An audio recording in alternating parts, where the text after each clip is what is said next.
রাধে রাধে বন্ধুরা, জয় গুরু জয় নিতাই। আজ আবার একটা নতুন ভিডিও, নতুন দিনে তোমাদের সামনে আসা, তোমাদের সঙ্গে দেখা করা, তোমাদের সঙ্গে কথা বলা। আজ একটু ভাবলাম যে তোমাদের সঙ্গে লাঞ্চ ভিডিওটা একটু শেয়ার করব, তাই জন্য তোমাদের সামনে আসলাম। আজকে দেখো আজকে কী কী বাড়িতে লাঞ্চ ভিডিও, আমাদের কী কী লাঞ্চে হয়েছে সেগুলো তোমাদের সঙ্গে একটু দেখাই। তোমরা দেখতে থাকো, সঙ্গে থাকো, আর এইভাবেই তোমরা ভিডিও দেখতে থাকবে। আর ভিডিও দেখতে দেখতে সকলে একটা কমেন্ট করবে, কিন্তু একটা লাইক দিতে কেউ কিন্তু ভুলো না। সবাই কিন্তু লাইক দিতে ভুলে যাও, জানো তো। লাইকটা দেবে, লাইকটা দিলে বা ভালো একটা সুন্দর পজিটিভমূলক কমেন্ট করবে। পজিটিভ কমেন্ট একটা নতুন ভিডিও বানাতে মোটিভেট করে, মানুষকে অনেক অনেক উৎসাহিত করবে। যার যেমন ইচ্ছে হলো সে তেমনভাবে কিন্তু কমেন্ট করে চলে এসো না, সুন্দর একটা পজিটিভমূলক কমেন্ট করবে, তাতে সকলের ভালো লাগবে। হ্যাঁ, এই হলো আমি আমার বক্তব্যটা। আশা করি তোমাদের বোঝাতে পেরেছি। তোমরা সকলে শোনো, সকলে কিন্তু সকলের ভিডিও এইভাবে কিন্তু সুন্দর একটা কমেন্ট করবে, যাতে সকলের ভালো লাগে। বুঝতে পেরেছ? আজকে লাঞ্চে এবার কি কি হয়েছে তোমাদের সঙ্গে সেটা শেয়ার করি। আজকে হয়েছে ভাত, তারপর এখানে আছে বাঁধাকপি, হ্যাঁ, আর এখানে আছে ইলিশ মাছের সর্ষে বাটা দিয়ে ঝাল, হ্যাঁ, আর এখানে আছে ইলিশ মাছের একটু তেল, আর এখানে আছে এখানে একটা পাঁচমিশালি সবজি দিয়ে একটা তরকারি, বুঝেছো? আর এখানে আছে মসুর ডাল, যেটা মেয়ে তুলছে। আর এই যে পাশে দেখছো কন্টেনারে, এটা হচ্ছে ইলিশ মাছের সর্ষে বাটাটা। আমি সবসময় রান্না থেকে রান্নার গ্রেভিটাকে, মানে বিশেষ করে একটু যদি ঝোল ঝোল মতন থাকে, সেটা আমি সরিয়ে রাখি। কেন সরিয়ে রাখি সেটা তোমাদেরকে বলি।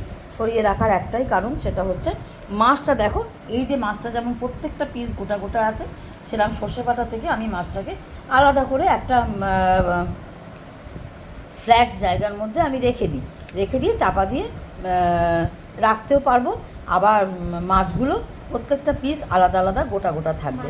যে খাবে তারও অসুবিধা হবে না, যে দেবে তারও অসুবিধা হবে না। যে এই হচ্ছে ব্যাপার, আর কি চাই। আর বাপির কন্টেনার। আর এর ভেতরে কি আছে দেখা একটু। আচ্ছা, এর ভেতরে রয়েছে কুমড়ো ভাজা। তোমাদের আরেকটা জিনিস দেখায়, কুমড়ো ভাজা রয়েছে, আর এর ভেতরে রয়েছে মাছের ঝাল। তোমাদের অনেক দিন আমি লাঞ্চ ভিডিও দিইনি, অনেক দিন লাঞ্চ ভিডিও শেয়ার করিনি। আর এখানে রয়েছে জলপাইয়ের টক, জলপাইয়ের আচার। এটা হচ্ছে জলপাইয়ের টক, বুঝেছো? প্রচণ্ড টক, হ্যাঁ, মাথায় তবলা বাজে, এত টক সে ধারণা করা যায় না। যাই হোক, আমার মেয়ে বেআইয়ের খাবারটা রেডি করছে। দে ওখান থেকে দে। এগুলো কি খেতে পারবে? বড্ড কাঁটার মাছ। এখান থেকে একটু এখানেও মাছ আছে, এখান থেকে মাছ নিয়ে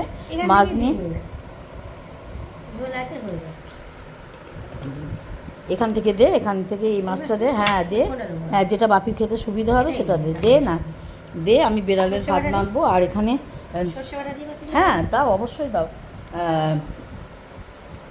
আর বেড়ালের ভাত তুলবো, এই যে বেড়ালের ভাত তুলবো, তার একটা কন্টেনার আমি তো আনলাম, কন্টেনার আনলাম। কোথায় গেল? এই তো, শোন না, কুমড়ো ভাজাটাকে পাতে ঢেলে নে কুমড়ো ভাজাটা, আর তারপরে আমার কন্টেনারটা দিয়ে দে। এখানে বেড়ালের ভাত তুলবো, আর এখানে এখানে নুন চিনি দিয়ে কন্টেনারে রেখে দিয়েছি। তোমরা ভাবছো কেন রেখে দিয়েছি। আর এখানে রয়েছে টক দই। হ্যাঁ, এবার নাতি স্কুল থেকে আসবে, এবার নাতি স্কুল থেকে এসে একটু অন্য কিছু খেতে খুব একটা পছন্দ করে না, জানো তো। ও একটু দই ভাতটাই বেশি পছন্দ করে, যে দই দিয়ে ভাত খেতে। যার জন্য কন্টেনারের মধ্যে নুন চিনি দিয়ে ভাত দিয়ে আর একটুখানি দিয়ে মানে টক দই দিয়ে মাখিয়ে দিলে ওটা একটু তৃপ্তি করে খায়। তাই এটা একটু আলাদা আলাদা করে রেখেছি, এটা একটু করে নেবো, বুঝলে বন্ধুরা। এই আমি ক্যামেরা করছি বলে মেয়ে সার্ভ করছে। তুই কিছু বলবি বন্ধুদের? এই রান্না বান্না সংক্রান্ত কিচ্ছু বলবি না? কিচ্ছু তোর বলার নেই? কেন, কিছু বল না। রোদ উঠুক, বর্ষাকালে বেশি বৃষ্টি না হোক, প্যাচ প্যাচ ভাল লাগে না, ঝলমল করলে ভাল লাগে, মন মেজাজ ঠিকঠাক থাকে। আর বন্ধুরা কেরম করে বন্ধু করবে সেটা বল। ও বাবা, এটা ভীষণ ডিফিকাল্ট একটা বিষয়। বন্ধু করতেই হবে, কিন্তু তার সঙ্গে আগে কাজটা ভালো করতে হবে। আপনার কাজ যদি ভালো হয়, অটোমেটিক্যালি বন্ধুত্ব হয়ে যাবে। কারণ আমরা না এখন হয়ে গেছি কি, আমি ম্যাক্সিমাম, আমার চ্যানেল 2 বছর বয়স হয়ে গেছে, ওই সময় থেকে এই সময় অবধি এখন যত সময় এগোচ্ছে একটা মানুষের মেন্টালিটি হয়ে যাচ্ছে আমি কাজ কি করছি সেটা ইম্পর্টেন্ট নয়, আমার যেন ঠিকঠাক সাবস্ক্রাইবারটা বেড়ে যায়। সাবস্ক্রাইবার বাড়বে কেন? আপনার একটা কন্টেন্ট ঠিকঠাক না হলে আপনাকে লোকে সাবস্ক্রাইব করবে কেন? মানুষ অপেক্ষা করে তার একটা ভালো ভিডিও পাওয়ার জন্য। সাবস্ক্রাইব এই জন্য আমরা করতে বলি যে পরবর্তী ভিডিওটা ভালো আসবে বলে। তার অপেক্ষা। আমরা যদি মনে করি কাজ করবো না, সাবস্ক্রাইব বেড়ে মানে গিভ অ্যান্ড টেক সম্পর্ক করলে হবে না। আর ইউটিউব কিন্তু আপনার সাবস্ক্রাইবার যেমন ওরা 1000 সাবস্ক্রাইবার চাইছে, তার সঙ্গে আপনার কাজটা ভীষণভাবে চাইছে। ইউটিউবে কিন্তু আমাদের ভিডিওটাকে সার্চে ফেলে।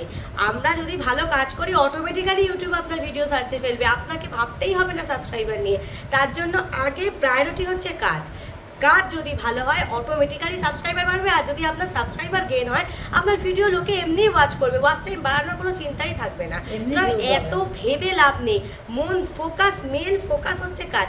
রেগুলার ভিডিও ছাড়তে হবে। রেগুলার ভিডিও, হ্যাঁ 2-1 দিন মানুষের অসুবিধা এদিক ওদিক হতে পারে, কিন্তু যখন ছাড়বেন যেটা ছাড়বেন যেন সলিড ভিডিও হয়, যাতে মানুষের ওটা 5 মিনিট ভিডিও করুন অ্যাটলিস্ট সেটা মানুষ মনে হয় বারবার দেখি। নিজের ভিডিওর মধ্যে নিজের সেই ক্ষমতাটা থাকা ভীষণভাবে প্রয়োজন।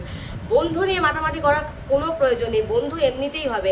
আর এই যে বন্ধু করতে বলছেন হচ্ছে কি বলুন তো, এই তাড়াহুড়োর চোটে সাবস্ক্রাইবার আমরা যত না গেইন করছি তার থেকে বেশি লস করছি। লোকে হড়বড় করছে, ভিডিও দেখার কারোর ইন্টারেস্ট নেই, আগে গিয়ে বাটনটা টিপে আসছে। তাতে কি হচ্ছে, আপনার আলটিমেটলি কিন্তু ওটা কেটেই নিচ্ছে। ইউটিউব একটা ভালো কাজ চায়, তার কাজের মধ্যে সেই কাজে যেন নিজের একটা অরিজিনালিটিটা থাকে, যেইটা আমরা কিন্তু কাজই আপনার কেউ পরিচয়। এখনকার দিনে যারা ইউটিউবার হচ্ছেন তারা নেমেই ইউটিউবার হয়ে যাচ্ছে, যাওয়ার চেষ্টা করছে, সেটা হয় না। কাজকে প্রায়োরিটি দিতে হবে। আমি এই এত লাইভ দেখছি বা এত মানুষের কথা শুনছি বা কমেন্ট করছি, মানে এরকম থ্রেড 1 মিনিটের মধ্যে কিন্তু আমি আনসাবস্ক্রাইব করে দেবো, এইসব করবেন না। তাতে নিজের চ্যানেলকে নিজে খারাপ করে ফেলছেন। কাজে মন দিন, সময় দিতে হবে, বন্ধু করতে সময় লাগে। এই যেমন আমরা কি একদিনে মাধ্যমিক দিই, 1 থেকে পড়তে পড়তে পড়তে পড়তে যাই, একটা একটা করে সিঁড়ি পেরোই। আমরা যখন বোর্ডের পরীক্ষা দিই কিন্তু আমরা 12টা বছর তার লড়াই চালাই। মাস্টার্স একদিনে কেউ কমপ্লিট করে না, তার আগে গ্র্যাজুয়েশন আছে, তারপর মাস্টার্স, পিএইচডি। এই যে ভাগগুলো পড়াশোনার মতো, বিয়ের মতো জীবনে আমরা কিন্তু প্রত্যেকটা ধাপে, যে বিয়ে হয় যখন একটা একটা করে ধাপ এগোই, তেমন এটাও একটা ধাপ। এটা কিন্তু প্ল্যাটফর্মটা খুব মজার একটা প্ল্যাটফর্ম। যদি কাজ করতে পারেন না, জানবেন এখান থেকে অনেক কিছু গেইন করা যায়। সেই কাজটা করতে জানতে হবে, কাজে মন দিতে হবে। যেটা যার যে কন্টেন্টটা, সেই কন্টেন্টটার উপরে যা ইচ্ছে তাই ছেড়ে ফেললেই হলো না। একটা এই যে শর্টস ভিডিও মানুষ করে, শর্টস থেকে কত ওয়াচ টাইম গেইন হয়। একটা মানুষ কতক্ষণ শর্টস দেখবে? হ্যাঁ শর্টস দেখাবে, এটা কিন্তু ফেসবুকে রিলস দেখাটার ভীষণ প্রচলন আছে, কিন্তু ইউটিউব কিন্তু একটা ঠিকঠাক ভিডিও চাই, যে ভিডিওয়ে আপনার পরিচিতি আপনি নিজেই দিতে পারবেন। যাই হোক, আর বেশি বড় করবো না কথা, তো ওই জন্যই বলছি কাজের নিয়ম মেনে সবকিছু করুন, কাজকে প্রায়োরিটি দিন। নিয়ম মেনে সবকিছু করবে, নিয়ম মেনে ব্যাক দেবে, এগুলো প্রত্যেকে নিয়ম মেনে মেনে করবে। আর যাকে বন্ধু করছো তার কাজটাকে সম্মান দিতে হবে, তার একটা ভালো ভিডিও দেখে দিতে হবে, দেখে বন্ধু হলাম কথাটা তাকে জানিয়ে আসতে হবে, তাকে পজিটিভমূলক কমেন্ট করতে হবে। এগুলো সকলে জেনে রাখো। কমিউনিটিতে লেটার রাখতে হবে, লাইভ করলে সেই লাইফ টাইম দিতে হবে। এই সিস্টেম অনুযায়ী সকলে বন্ধু করবে, অবশ্যই বন্ধুত্ব ফেরত পাবে, অবশ্যই সেই বন্ধুত্ব অটুট বন্ধন হবে। তোমাদের সকলকে বলবো, সকলের কাজে সাফল্যতা পাও, সকলের কাজের জন্য শুভকামনা রইল। ততক্ষণ রাধে রাধে, জয় গুরু, জয় নিতাই।